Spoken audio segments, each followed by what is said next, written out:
தேவரீர் எங்களுக்கு இறங்கி எங்களை ஆசீர்வதித்து உம்முடைய முகத்தை எங்கள் மேல் பிரகாசிக்க பண்ணும். கர்த்தருக்குள் பிரியமானவர்களே, உங்கள் அனைவருக்கும் இனிய காலை வணக்கங்கள்.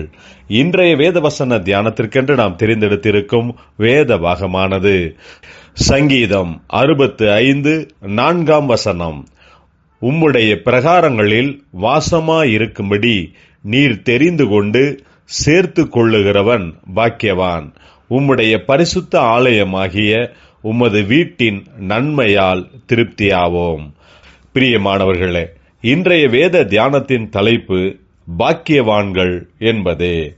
இந்த 65ஆம் சங்கீதத்தில் தேவனுக்கும் நமக்கும் இருக்கிற உறவு ஐக்கியத்தை பற்றி சங்கீதக்காரன் விவரித்து சொல்லுகிறார்.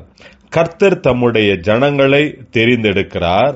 தம்முடைய பிரகாரங்களில் தெரிந்து கொண்டவர்களை வாசமாயிருக்கும்படி செய்கிறார். அவர்களை பாக்கியவான்கள் என்று சங்கீதக்காரன் சொல்லுகிறான். பலகீனமான, ஒன்றுமில்லாத நம்மை கர்த்தர் தெரிந்து கொண்டு அவருடைய பிரகாரங்களில் நம்மை தங்கும்படி செய்து அவருடைய ஊழியங்களில் நம்மை பயன்படுத்துகிறார். நாம் மிகவும் ஆசீர்வதிக்கப்பட்டவர்கள்.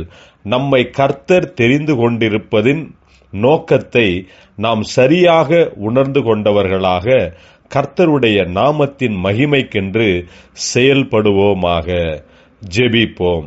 ஜீவனுள்ள தேவனே, பாவிகளாகவும் உமக்கு தூரமானவர்களாகவும் பலகீனமானவர்களாக இருந்த எங்களை தெரிந்து கொண்டு உம்முடைய சித்தத்தை எங்கள் மூலமாக நிறைவேற்றுவதற்காக நன்றி சொல்லுகிறோம்.